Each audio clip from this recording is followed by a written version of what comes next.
I have an amazing recipe for you today. Today we are making a keto-friendly chocolate pudding. It is so creamy, so decadent, you are going to love it.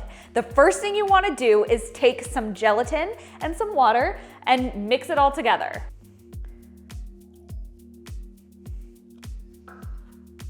Now I'm just going to mix that all together, really combine that gelatin with the water.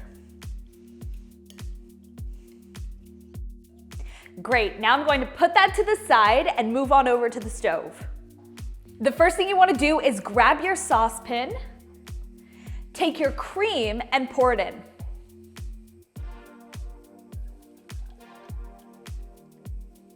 It's very important that you whisk your cream as you go because you don't want to burn it. It will not taste good. Trust me on that one. So we're just slowly stirring here. We want it to bubble around the edges, and that's when you'll know that it's done. All right, the edges are starting to bubble just very slightly, so now what I'm going to do is grab my Dutch processed cocoa powder and just pour it straight in.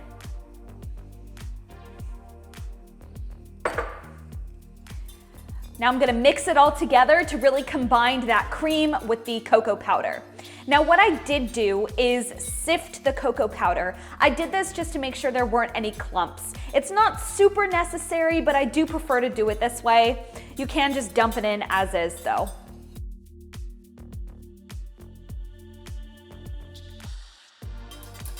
Now we're going to add the sweetener. So today I am using allulose, but you can use monk fruit sweetener. Just do half the amount that I'm doing here. So I'm using 2 tablespoons here. Do 1 tablespoon of monk fruit sweetener if you choose to use that. I do prefer the flavor of allulose though in this recipe, so try it if you can.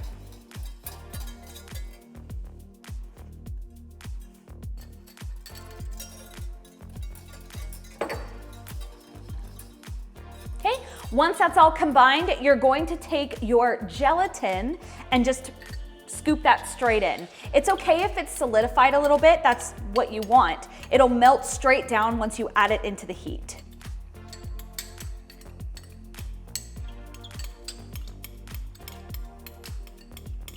Go ahead and give that a whisk through.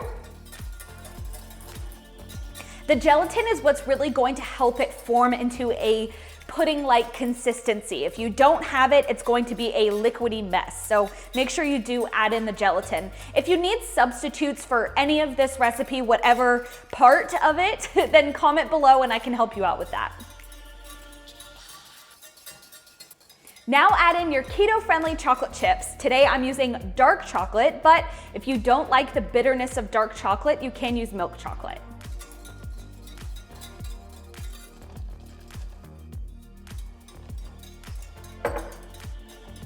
Whisk that all in there until the chocolate has completely melted.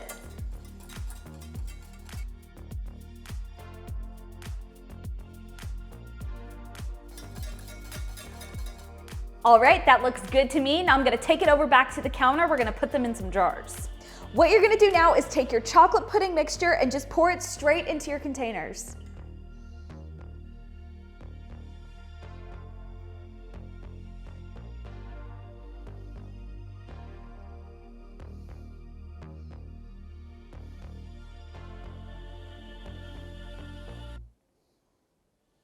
Now that that's done, we're gonna throw them in the refrigerator for at least 2 hours. Some fridges, it might be 2 to 3 hours, maybe even 4 hours, depending on how cold it is.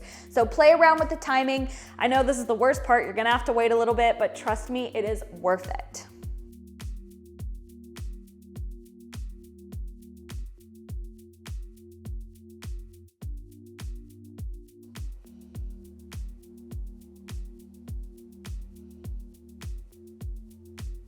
All right, I have the chocolate pudding here. Let's give it a try. I can already feel it is the consistency of chocolate pudding.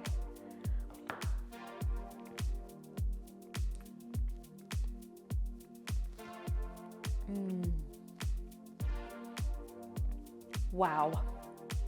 Rich, decadent, smooth and creamy. This is chocolate pudding without any of the sugar. This is definitely a recipe that you have to have on hand at all times. Share this with your friends, share it with your family. Tell the world, this is the chocolate pudding that you need to have forever.